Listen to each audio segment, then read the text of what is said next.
Sejam bem-vindos à nossa RA SIC Caxias.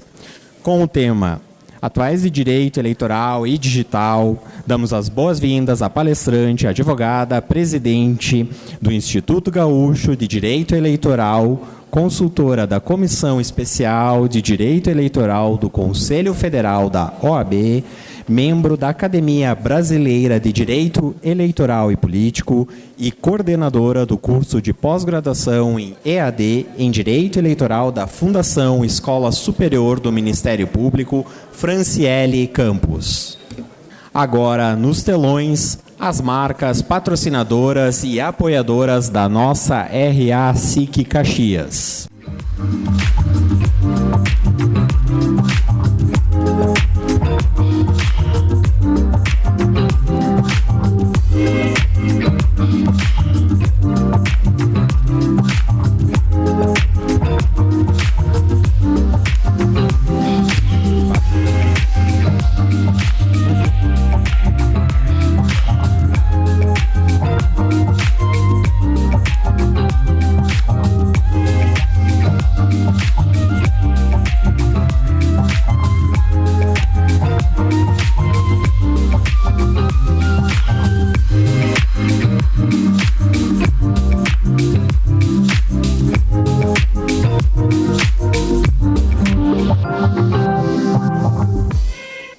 Para a sua saudação, convidamos ao palco o vice-presidente de indústria, Rubem Bisi.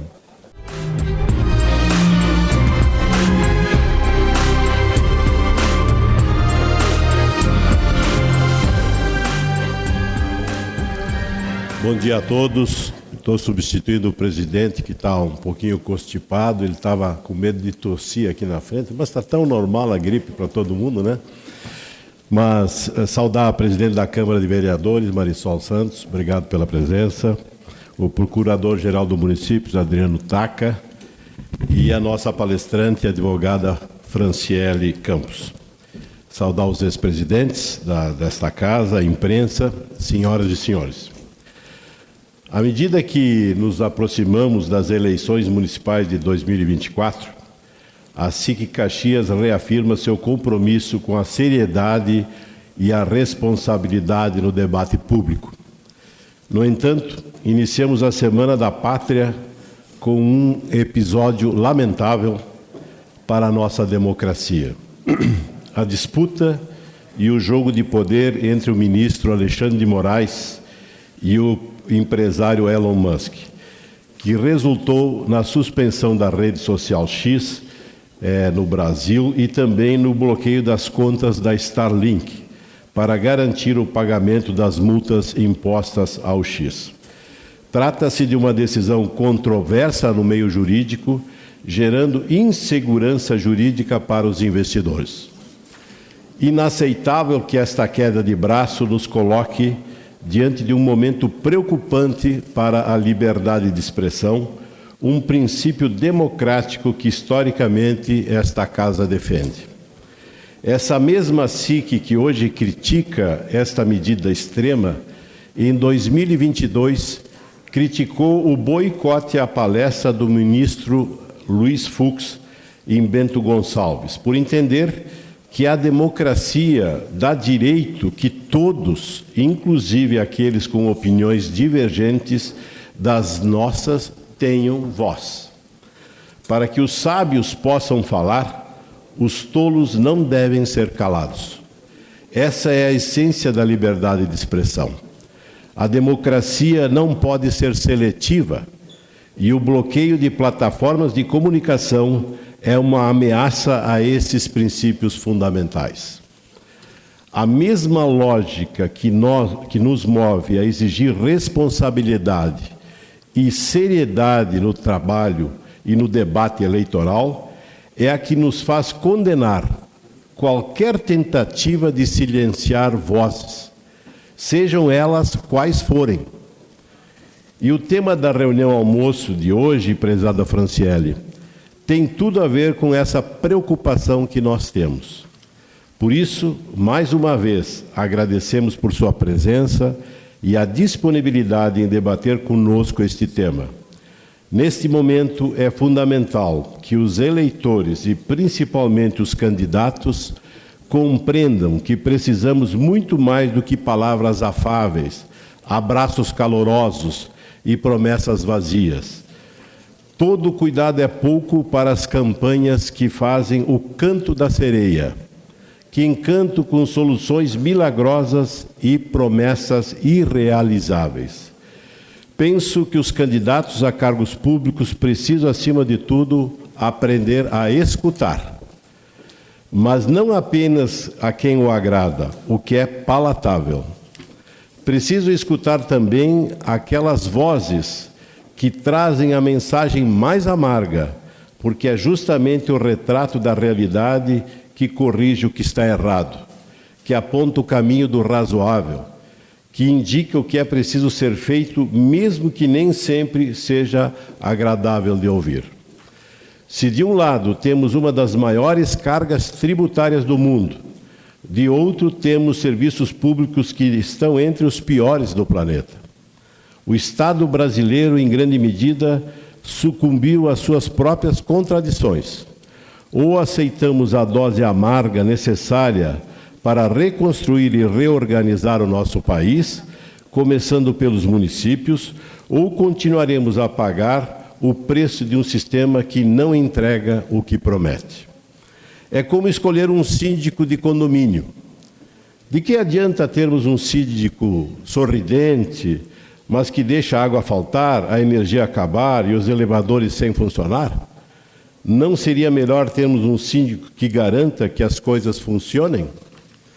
O Brasil precisa de líderes que, como este síndico eficiente, entendam que o verdadeiro compromisso está em garantir que o sistema funcione, e funcione para todos, e não em aparecer ou agradar momentaneamente. E é isso que esperamos de nossos futuros gestores públicos: responsabilidade, seriedade e compromisso com a realidade. Que as promessas fáceis e os sorrisos superficiais não nos desviem do que realmente importa. E antes de encerrar, gostaria de fazer um grande chamamento aos líderes e empreendedores da nossa região para que prestigiem na próxima quarta e quinta-feira, no UX Teatro, o grande evento de gestão da Serra Gaúcha, o SIC Connection. Será uma oportunidade única para conhecermos as tendências que estão mostrando o futuro e sobre como poderemos impulsionar negócios, empresas e o próprio desenvolvimento econômico da nossa região. Muito obrigado e uma ótima RA a todos. Senhoras e senhores, na edição de hoje destacamos a participação na vitrine RA com as associadas Cartório de Protestos e da nutricionista Suziane.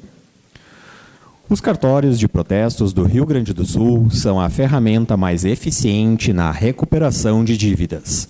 O protesto é eficiente e possui segurança jurídica. Além disso, é possível realizar vários serviços gratuitamente e pela internet. A cobrança de dívidas com até 1 ano de vencimento é gratuita para o credor e assim como a consulta de CPF e CNPJ. Com o protesto, aproximadamente 65% das dívidas são resolvidas em até 3 dias úteis. A empresa organizou o sorteio do mascotinho, o Protestinho. Vamos ao sorteio. E o ganhador é Rogério Ragazon.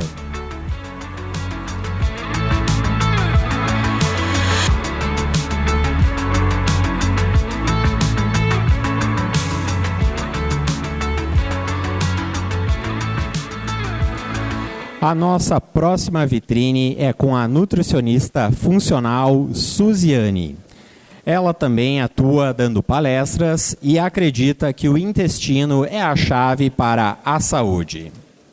A partir de estratégias voltadas para a modulação intestinal, conseguimos o equilíbrio físico e mental, com amplo impacto na menopausa, fertilidade, humor, obesidade, alergias, intolerâncias alimentares e diversas patologias.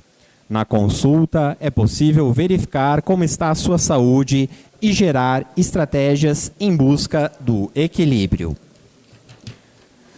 Na sua empresa, escolha palestras e workshops para a melhoria do clima organizacional, engajamento dos colaboradores e aprendizado contínuo. Cuide do seu intestino e mude sua vida. A empresa organizou o sorteio com um vale consulta. Vamos ao sorteado.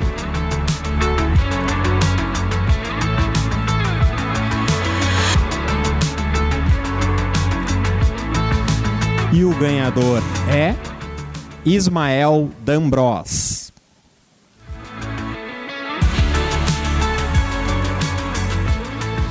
E a Fundação Escola Superior do Ministério Público também sorteará uma pós-graduação EAD. Vamos ao sorteado.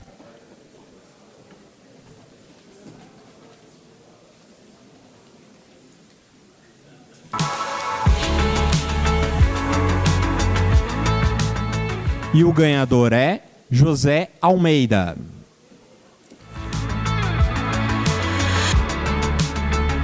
Todos os sorteados podem retirar seus prêmios nos espaços dos associados. Vamos então ao último ganhador dos passaportes sorteados na RA.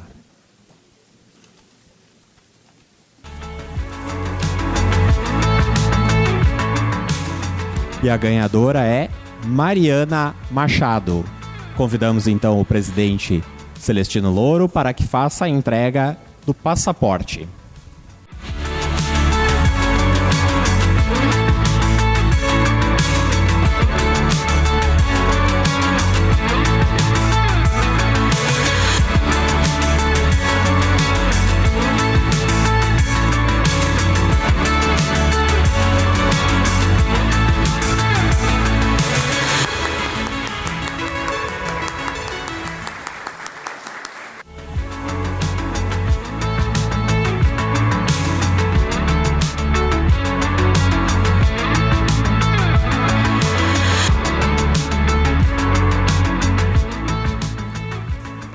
Após a palestra, teremos um momento de perguntas. Lembrando que elas são feitas através do Slido, que você pode acessar a ferramenta escaneando o QR Code exibido nos telões ou disponível em suas mesas. Caso deseje fazer pergunta diretamente pelo microfone, pedimos que seja breve e relacionada ao tema abordado de hoje. Ressaltamos que a palestra de hoje ficará disponível no canal SIC Caxias no YouTube. Senhoras e senhores, durante a palestra pedimos que permaneçam em silêncio. E para que possamos ouvir mais sobre a inovação da legislação eleitoral para a propaganda na internet, a utilização de inteligência artificial nas campanhas, o papel do eleitor na legislação eleitoral e principais novidades nas prestações de contas e doações na eleição de 2024, convidamos a palestrante Franciele Campos. Bem-vinda, Franciele.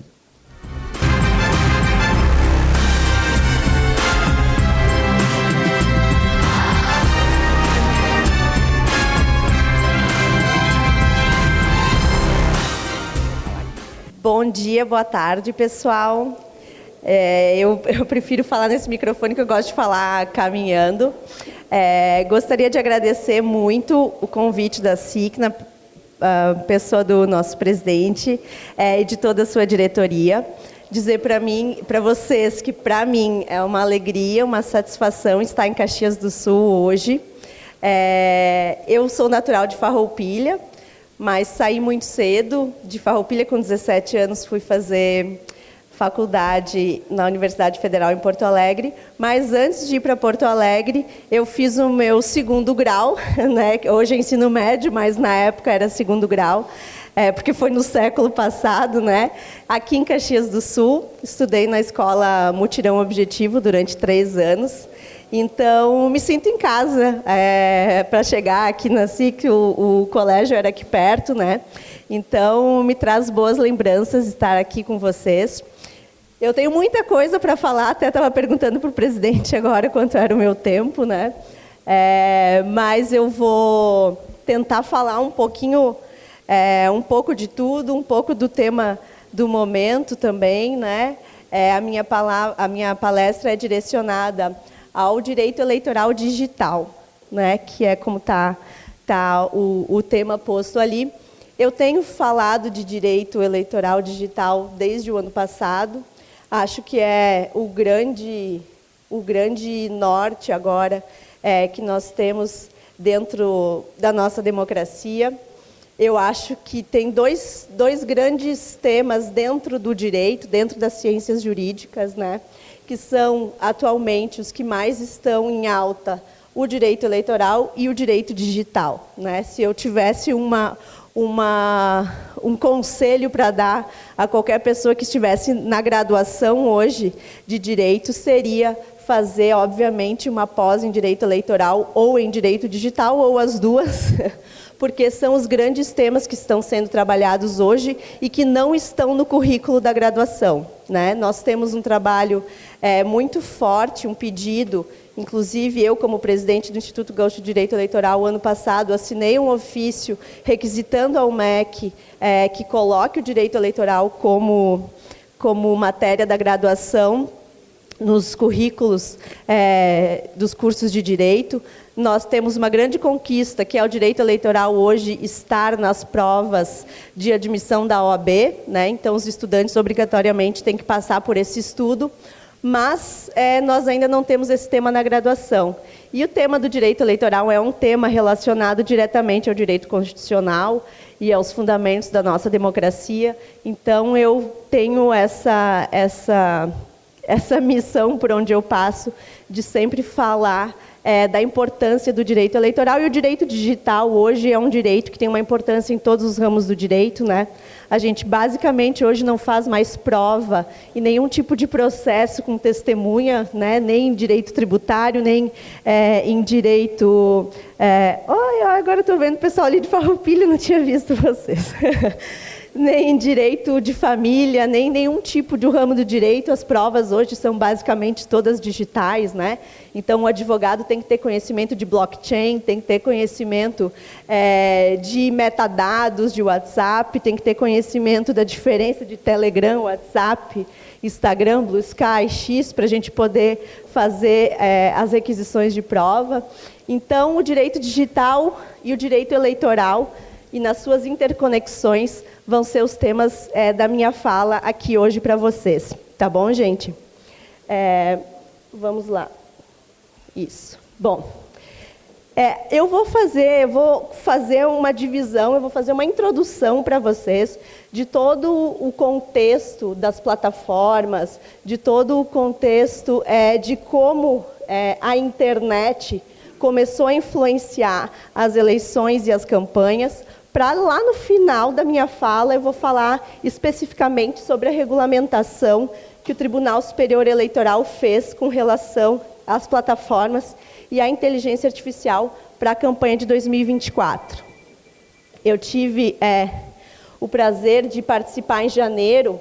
O Tribunal Superior Eleitoral realizou uma audiência pública em que ele coletou sugestões de toda a sociedade civil para fazer a regulamentação da propaganda eleitoral para o ano de 2024, e eu apresentei, na ocasião, a presidente da audiência pública foi a ministra Carmen Lúcia, e eu apresentei para a ministra Carmen Lúcia 2 sugestões para a nossa regulamentação de 2024, uma com relação à rotulagem da inteligência artificial na propaganda eleitoral, que é o artigo 9b da resolução, e o conceito de inteligência artificial, porque no Brasil hoje nós não temos nenhuma lei que regulamente inteligência artificial. Existe um projeto de lei que tramita no Senado, que foi elaborado por uma comissão de juristas designado pelo presidente do Senado, o senador Rodrigo Pacheco, mas esse projeto de lei ainda não foi aprovado. Então não existia até o início desse ano nenhum conceito de inteligência artificial na nossa legislação, e o que o TSE escolheu para colocar na resolução da propaganda, no artigo 37, foi o conceito que eu apresentei através do Instituto Gaúcho de Direito Eleitoral, um conceito elaborado por um dos nossos membros, que é o professor também da FMP, de Direito Digital, o professor Juliano Madalena, elaborou o conceito de inteligência artificial, eu apresentei para o TSE e o TSE acatou. Então, eu vou falar um pouquinho para vocês da trajetória até nós chegarmos na resolução e tudo o que aconteceu na legislação brasileira e mundial acerca do tema de direito eleitoral e de democracia digital para a gente chegar onde a gente chegou hoje, em setembro de 2024. Bom, hoje, todos os estudiosos do tema democracia digital, eles têm um consenso que nós vivemos hoje num sistema capitalista, mas muito mais do que isso, um sistema de capitalismo das plataformas. E a regulamentação eleitoral foi uma das primeiras sobre a internet no país. Em 2009, nós tivemos na nossa lei das eleições já a introdução de conceitos relativos à normatização da propaganda eleitoral na internet, muito antes do Marco Civil da Internet. Então, a legislação eleitoral ela está sempre caminhando um pouquinho na frente da legislação geral, como eu falei para vocês agora, inclusive na questão da regulamentação da inteligência artificial. Quando eu comecei a trabalhar em campanha, fazendo coordenação de campanha jurídica, a gente recebia intimação e citação de processo por fax, porque a Justiça Eleitoral não tem oficial de justiça, né? Então, era uma situação que parece que faz muito tempo, mas não faz tanto tempo assim, né? Lá por 2010, 2012, mais ou menos. E aí, logo em seguida, em 2014, eu coordenava os grupos de estudo de direito eleitoral da Escola Superior da Advocacia, da OAB em Porto Alegre, e naquele grupo de estudos o nosso grande debate era sobre a entrada de WhatsApp na eleição. E a tecnologia, ela sempre trouxe um temor muito grande para todos os players que atuam em campanhas políticas, tanto os marqueteiros, como o Poder Judiciário e os advogados, porque a gente nunca sabe como o candidato vai utilizar aquela tecnologia. Então, a Justiça Eleitoral tenta fazer uma regulamentação que permita o uso, mas que esse uso não desequilibre o jogo e a igualdade entre os candidatos, né? Mas a gente tem sempre, a cada eleição, depois do WhatsApp vieram os disparos em massa, depois dos disparos em massa, eu até comentava antes na reunião que a gente teve prévia aqui a apresentação, né? Em 2016, nós tivemos o grande escândalo mundial do Cambridge Analytica, que foi um escândalo, né, de utilização indevida de dados de usuários de plataformas da internet, que modificou as eleições, a votação, o referendo sobre o Brexit na Inglaterra, e depois os dados do Cambridge Analytica foram utilizados na campanha de Donald Trump. E aí, depois desse escândalo do Cambridge Analytica, a gente começa a ter o fenômeno das fake news, que na nossa legislação eleitoral não se usa o termo fake news, gente. Então, a gente usa, na Justiça Eleitoral do Brasil, o termo desinformação. Então, sempre que eu falar com vocês sobre desinformação, falando sobre fake news, ok? Bom, feito esse apanhado geral, capitalismo das plataformas significa o quê? Significa que hoje nós temos uma sociedade que interage com os meios de comunicação de uma forma diferente, né?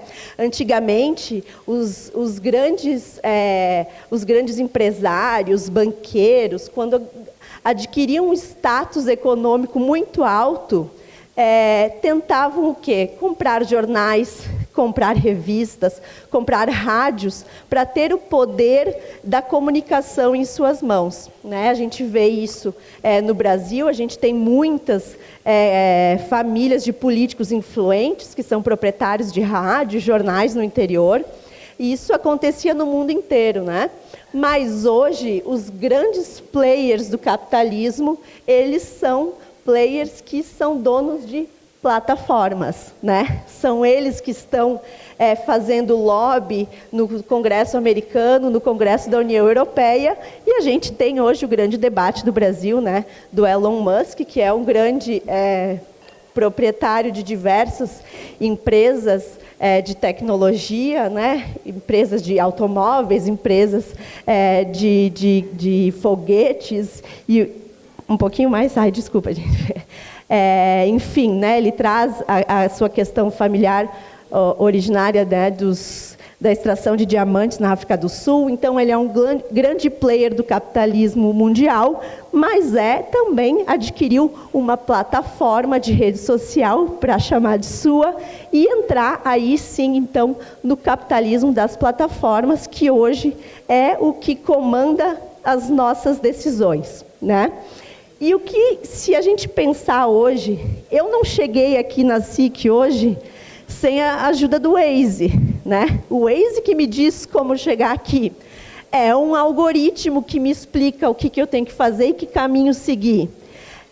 Eu hoje, quando acordei, liguei a minha televisão e botei no Spotify para escutar música. É o Spotify que diz a música que eu prefiro ou não prefiro, qual é a música que eu vou escutar. É um algoritmo que me diz. E a gente toma uma série de decisões, né? As mulheres sabem que a maioria das nossas compras hoje são decididas pela propaganda que aparece no Instagram, né? A gente seleciona o que vai comprar pelo que do Instagram nos diz que a gente gosta, né? E aí eu pergunto para vocês, o nosso voto, ele também de uma forma subconsciente, decidido pelos algoritmos das redes sociais?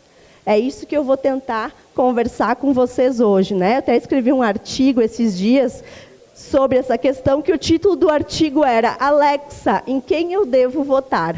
Né? Então, a gente vai trabalhar um pouquinho, tá? Vou falar bem perto, gente, desculpa, ok? Como é que isso influencia, não só no capitalismo, na forma do que a gente adquire bens, mas, evidentemente, na forma como nós escolhemos os nossos representantes, né? O que nós sabemos hoje é que o modelo de regulamentação atual é ineficiente para tratar de problemas oriundos das plataformas, em especial em relação à desinformação. Nós temos um sistema de leis e regulamentos analógico, pensado de forma analógica, para tratar de problemas digitais. E esse é o grande desafio do século XXI, de todas as democracias do mundo. Bom, nós vivemos hoje numa era que a gente fala, todos os juristas que trabalham direito eleitoral classificam como clique-ativismo, que são novas formas de organização da sociedade, né? Nós temos um exemplo muito fácil de entender o que é o clique-ativismo aqui no Brasil, falando do fatídico episódio do 8 de janeiro, não é? Onde uma determinada parcela da sociedade invade a Praça dos Três Poderes e toda a organização desse dia foi feita através de redes sociais e, principalmente, aplicativos de mensagem. Então, esse exemplo entra bem no contexto do clique-ativismo. São novos modelos de realização de militância. O que isso nos sugere hoje, gente? Nós não precisamos ter um grande líder, nós não precisamos ter uma pessoa que tenha uma grande aparência em imprensa, que seja uma pessoa com grande destaque na sociedade, para poder organizar um movimento social e levar a uma ruptura de status quo. Hoje em dia, com o clique-ativismo, qualquer pessoa comum do povo pode organizar movimentos sociais e esses movimentos sociais trazerem mudança para a sociedade. Ao mesmo tempo que o cidadão tem maior liberdade e autonomia, porque ele pode conversar de forma direta com um maior número de pessoas, nós presenciamos o fenômeno da degeneração da opinião pública. Todo mundo já passou pelo momento de simplesmente pegar o celular e dizer: meu Deus, só estou lendo porcaria hoje, né? A gente recebe muita coisa por grupos, a gente lê muita coisa em Facebook, Instagram, no X, no antigo Twitter, que agora a gente não lê mais, né? Mas tem momentos que nós ficamos assoberbados de tanta coisa, de tanta informação ruim, de tanto conteúdo sensacionalista, de tanto conteúdo negativo. E isso é um fenômeno que traz um paradoxo, que é esse, né? Que ao mesmo tempo que hoje o cidadão ele tem maior autonomia para escolher como se informar, a gente passa por um momento de degeneração da opinião pública.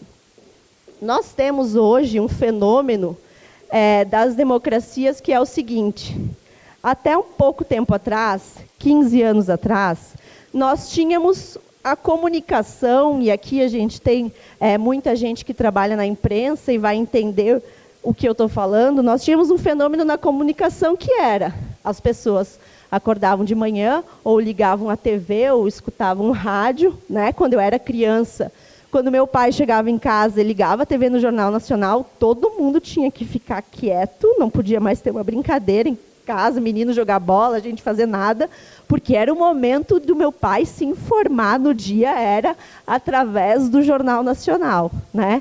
A comunicação ela era feita, como a gente fala na ciência hoje, one to all, que era uma pessoa comunicava as informações ao público. Através do rádio, ou colunista do jornal, né? Quem aqui é jovem há mais tempo, como eu, lembra das colunas do Paulo Santana, como aquilo impactava a sociedade, né? A última página da Zero Hora. Meu pai também sempre começou a ler o jornal pela última página, por causa da coluna do Paulo Santana. Então, era um fenômeno de comunicação que era one to all, um para todos. Hoje, a comunicação ela é all to all, porque a gente pega a rede social e a gente vê o que qualquer pessoa está falando. Não precisa ser uma pessoa especialista na área. Nós temos hoje o grande fenômeno e debate também do direito eleitoral, que é dos influencers. A gente tem influencer de tudo hoje na rede social, né? Influencer de saúde, influencer de direito, influencer que fala sobre compras, influencer mães que ensinam as outras mães a ser mães, qualquer ramo da sociedade, né? Influencer fitness, né? Influencer de nutrição, qualquer ramo da sociedade hoje a gente tem um influencer. E essa é a comunicação all to all. Ao mesmo tempo que os influencers nos dizem o que a gente tem que fazer, a gente vai lá e faz um comentário e dá a nossa opinião. Com o Jornal Nacional, com o Cid Moreira e com o Paulo Santana, meu pai não tinha como conversar com eles e dar a opinião deles e dizer se concordava ou não com o que ele estava dizendo ali, não é? Mas hoje, nós, usuários de redes sociais, temos, inclusive com os candidatos. E é esse o fenômeno que embaralhou todo o nosso sistema e que permitem que, por exemplo, Pablo Marçal seja o grande fenômeno da eleição de 2024. Né? Eu estava comentando com o pessoal que semana passada eu participei do podcast da Rádio Gaúcha e do Jornal Zero Hora, que é o Zona Eleitoral, com a Rosane de Oliveira, a Kelly Matos e a Andressa Xavier, e eu tinha sido convidada.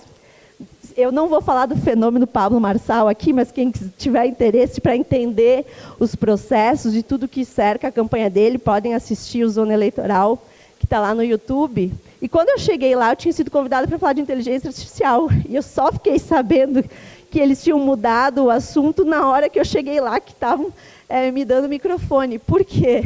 Porque ele se tornou realmente o grande case das eleições hoje, e ele é explicado um pouco por essa questão do fenômeno all to all, e um pouquinho mais do que eu vou falar na sequência para vocês. Bom, democracia eleitoral digital. A democracia tradicional envolve liberdade de sufrágio, né? A gente, de uma forma livre, consciente, é o que diz a nossa legislação eleitoral, chega na frente da urna para digitar o nosso voto, né? Liberdade de sufrágio. A gente escolhe em quem a gente vai votar. Igualdade de oportunidades.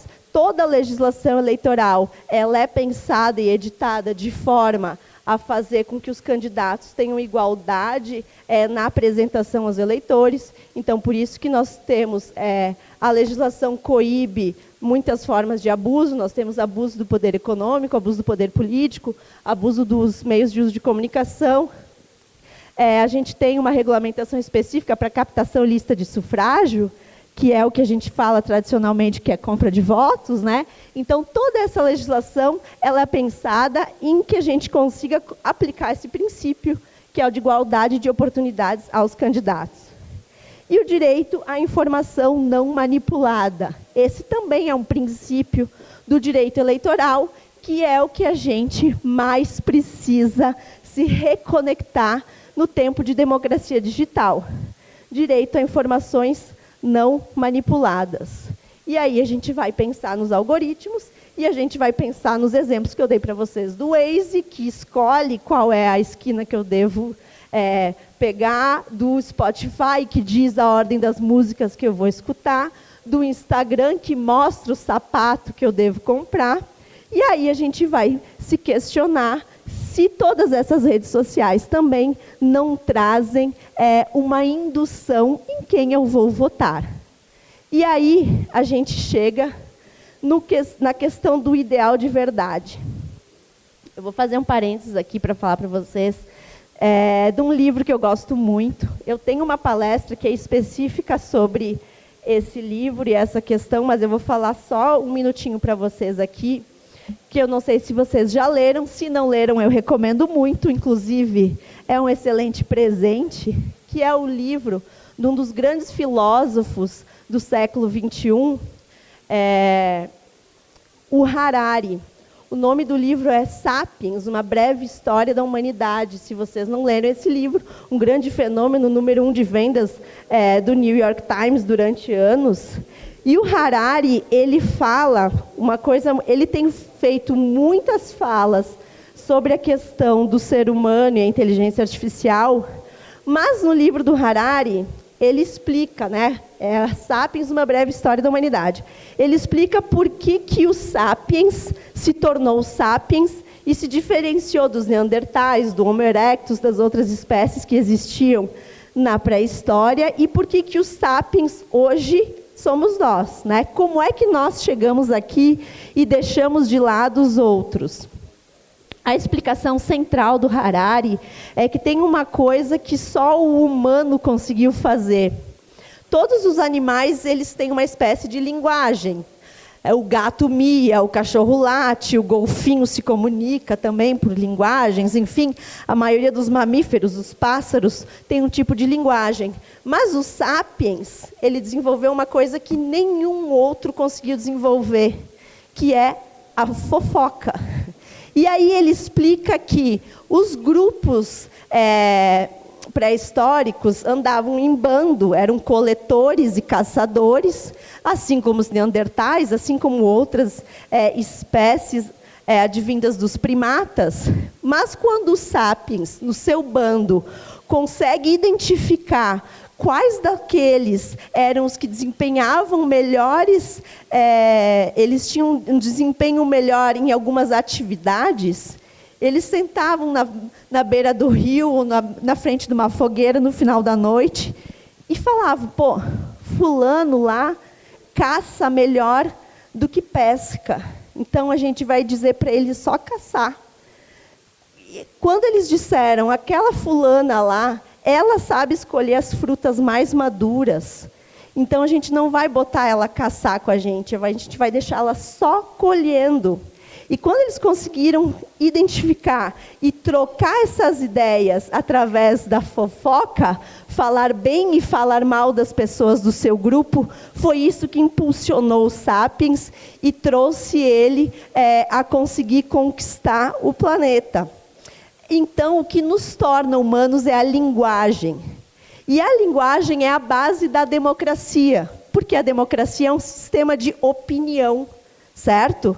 O que é a democracia? Se a gente pegar o ideal grego, né, iam todos lá para a praça, e aí eles ficavam debatendo os temas da cidade e faziam as escolhas de quais seriam as melhores escolhas e votavam e assim elegiam as prioridades do governo. Isso é o ideal democrático, não é? Um sistema de opinião que é nada mais do que o sistema de troca de ideias. Nós estamos agora em plena campanha eleitoral e a campanha é o quê? Pessoas que querem chegar ao governo dizendo para os eleitores o que elas pensam que é o ideal da cidade e por que elas têm melhores condições do que os outros que estão disputando para alcançar aquele ideal. E nós, como eleitores, vamos escutar a linguagem de todos eles e decidir o nosso voto. Isso é democracia. Democracia é linguagem.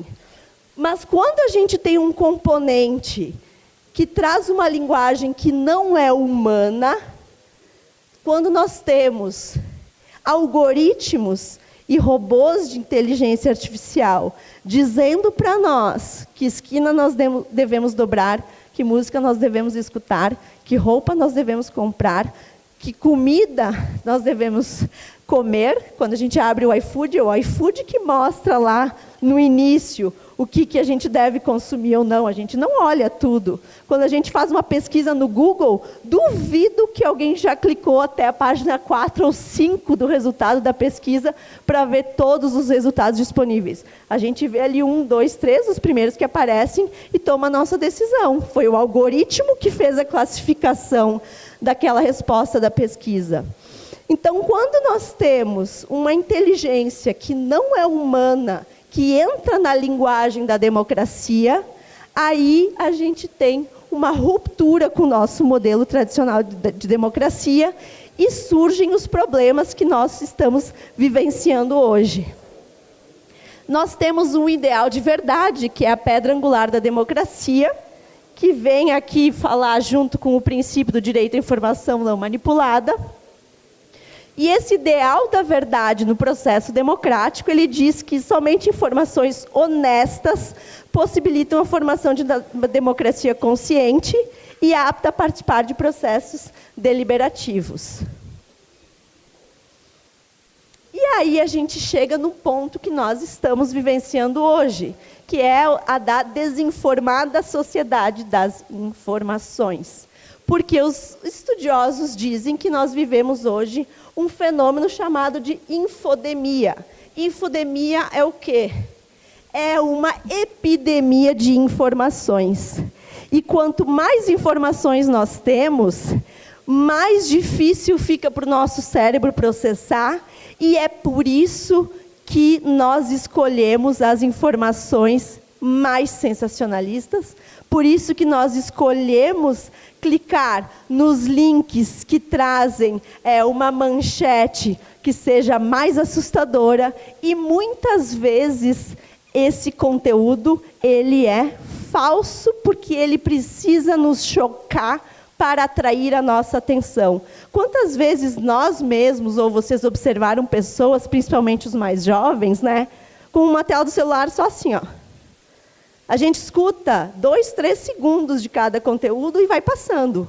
O que atrai a nossa atenção é o conteúdo chocante, é o conteúdo que tem medo, é o conteúdo que tem ódio. Isso é estudo científico, né? Não é o que a gente está dizendo. Por quê? Porque nós vivemos na infodemia. É muita coisa. A gente só para olhar aquilo que é chocante.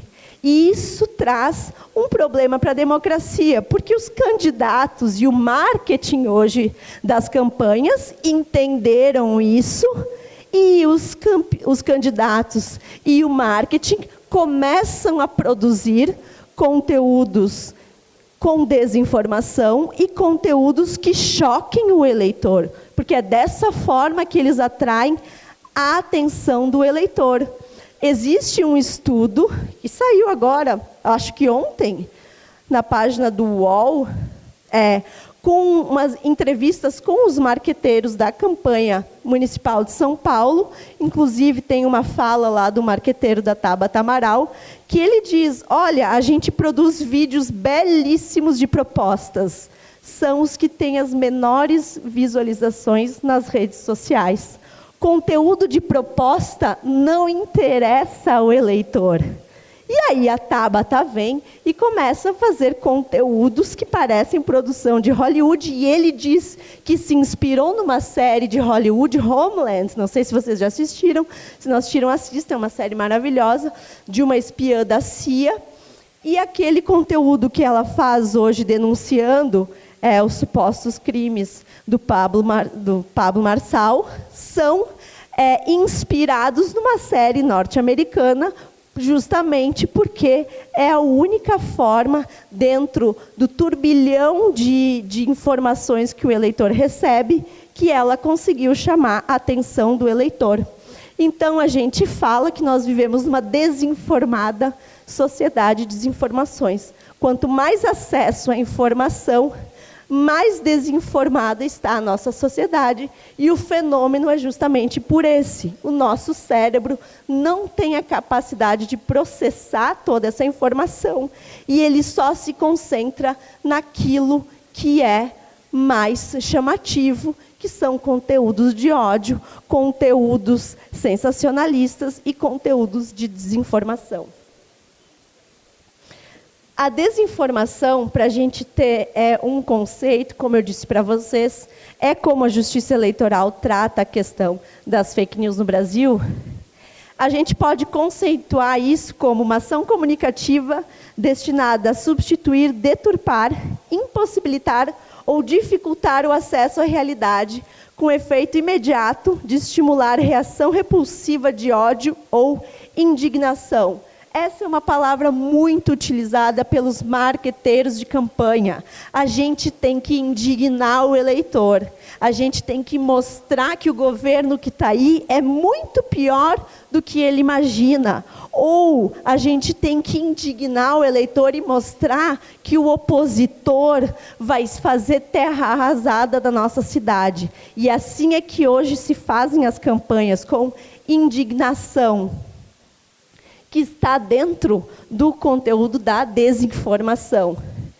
A intervenção judicial, aí é o problema, que foi a pergunta que me fizeram, né? Lá na reunião que a gente teve antes aqui, como é que pode a justiça ter a celeridade de controlar esse conteúdo de desinformação? Por quê? Porque quando tudo é desinformação, nada é. E aí a gente começa a ter problemas de retirada de conteúdos que podem ser indignantes, que podem ser conteúdos que trazem indignação, mas que são verdadeiros. E aí a gente pode entrar na tão debatida hoje censura praticada pelo Poder Judiciário. O Poder Judiciário hoje não conseguiu achar qual é o caminho mais correto, juridicamente, legalmente, para fazer o controle da desinformação, para fazer com que as campanhas elas tenham uma igualdade entre os candidatos e que façam com que o eleitor chegue sem ser manipulado no dia do voto. E aí a Justiça Eleitoral começa a combater de uma forma mais ríspida esse tipo de conteúdo, e aí traz a crítica de que também está tirando conteúdos que são verdadeiros do ar. Por quê? O que a gente fala é que a intervenção somente se justifica quando a desinformação resulte difundida de forma intencional ou massiva. Então, a grande questão que a gente tem hoje é que muitas pessoas repassam conteúdos acreditando naquilo, ou seja, elas não estão mentindo de uma forma intencional. E aí a gente tem uma grande questão. A nossa legislação, ela tem um princípio, está escrito lá na nossa resolução, da mínima intervenção em conteúdos de internet, porque, como eu falei para vocês antes, a gente tem um fenômeno hoje em dia que é o all to all. O eleitor hoje ele também é protagonista da campanha eleitoral. Não é como antigamente, que a gente assistia os debates, recebia os santinhos e não podia falar nada. Hoje o eleitor entra na rede social do candidato, ele cobra, ele elogia, ele critica. E aí a Justiça Eleitoral, ela tem esse poder também de censurar a opinião de um eleitor que estiver difundindo desinformação. É uma questão muito delicada, porque aí nós estamos tratando de pessoas que não têm um know-how para saber e fazer uma averiguação daquela informação, como obrigatoriamente os candidatos têm. Hoje a nossa legislação diz que os candidatos eles são responsáveis pelo conteúdo que publicam, independentemente de terem criado aquele conteúdo. Ou seja, se eu não posso alegar como candidato para a Justiça Eleitoral, mas eu só estou repassando algo que eu recebi na rede social. Não. O candidato ele é responsável, inclusive, por aquilo que ele repassa. Mas e o eleitor? Porque muitas vezes, se nós pegarmos aquele ponto que eu falei antes para vocês, dos influencers, uma pessoa que é um influencer, que tem milhões de seguidores, ele pode ser considerado só um eleitor quando ele propaga uma desinformação? Essa é uma grande questão que a Justiça Eleitoral hoje debate muito e não tem uma resposta específica, né? Na resolução desse ano, nós temos pela primeira vez uma regulamentação com relação às pessoas naturais, que é como a resolução fala, pessoas naturais com milhões de seguidores, mas ainda é um conteúdo muito debatido entre os juristas do direito eleitoral. Porque muitas vezes esses influenciadores, eles têm muito mais credibilidade perante o eleitor do que o próprio candidato, né? Fazendo um parênteses aqui, eu falei para vocês que não ia aprofundar o caso do Pablo Marçal, mas o processo do Pablo Marçal, lá dos cortes, que é o que gerou toda a polêmica, que ele faz um campeonato de cortes, oferecendo dinheiro para os eleitores, né, que publicassem o seu conteúdo na rede eleitoral. No regulamento do campeonato de cortes do Pablo Marçal, ele vincula as redes sociais dele às redes sociais de um influenciador fitness, que é o Cariani. Não sei se vocês já ouviram falar dele, inclusive ele é acusado de fornecer matéria-prima para o PCC, para a produção de drogas. O Pablo Marçal, no campeonato de cortes, ele obriga que os cortes sejam postados na rede social dele e do Cariani, que é um influenciador que tem mais de 8 milhões de seguidores. Para vocês terem uma ideia, o Boulos tem 2,5 milhões de seguidores no Instagram e a Tabata Amaral 1,5 milhões. Então, o Cariani tem mais seguidores do que todos os outros juntos. E aí a gente entra nessa questão também. Influenciador, ele tem que ser, ele tem que entrar na faca da Justiça Eleitoral, digamos assim? É uma pergunta que a gente ainda não tem exatamente a resposta. E aí, já entrando nessa questão dos influenciadores, a gente entra numa questão primordial hoje da nossa democracia e do nosso poder judiciário, que é, falando um pouquinho do que eu falei para vocês lá do Harari, né?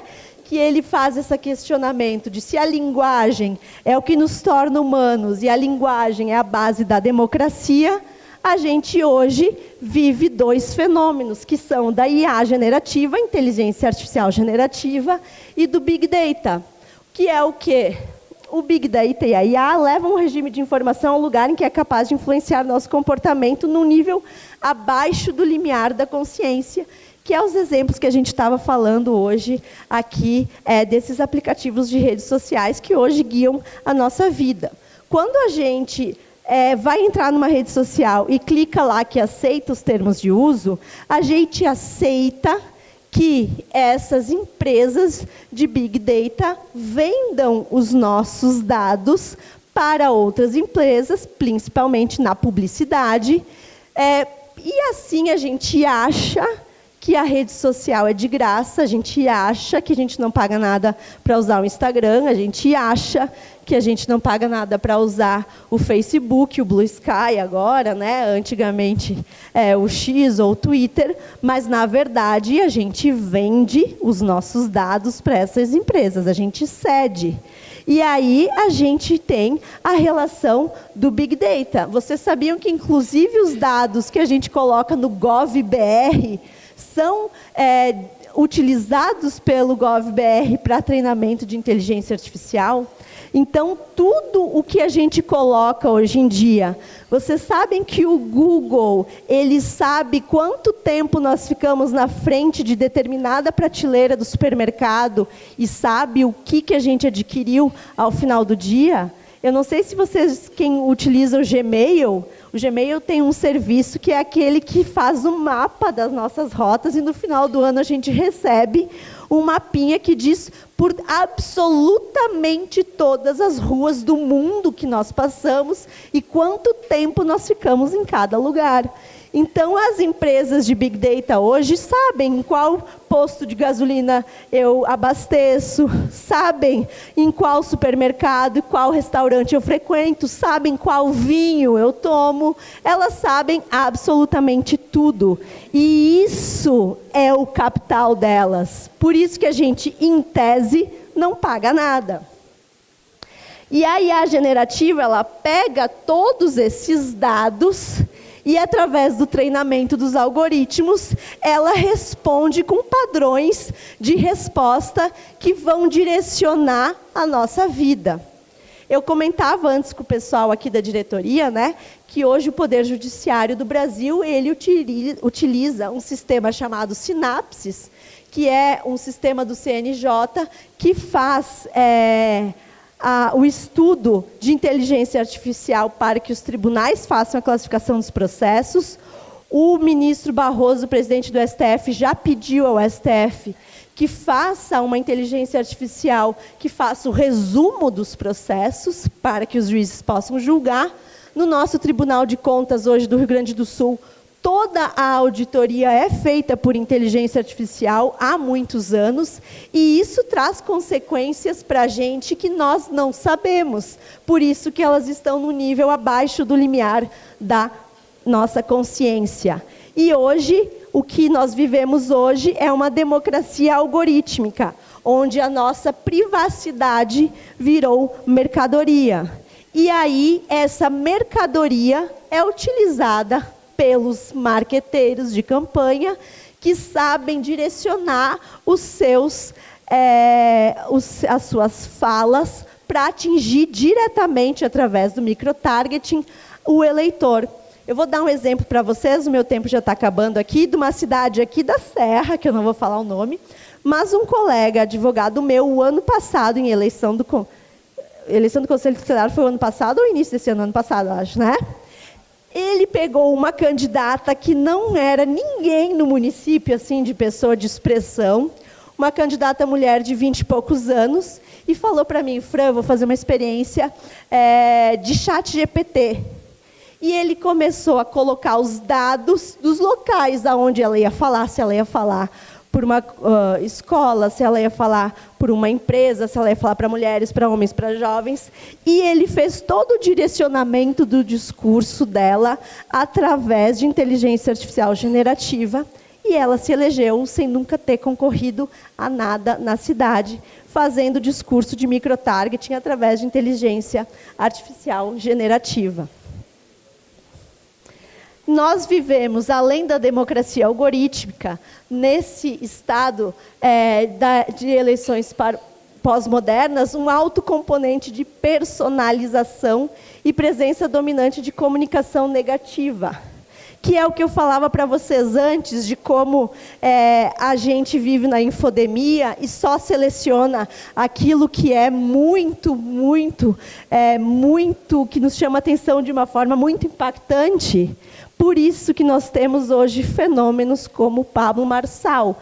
Ele pega todo esse componente de personalização, porque ele fala diretamente com o eleitor, que foi o que aconteceu com o Bolsonaro também, que não tinha nenhum tempo de TV, mas utilizava as redes sociais para se comunicar.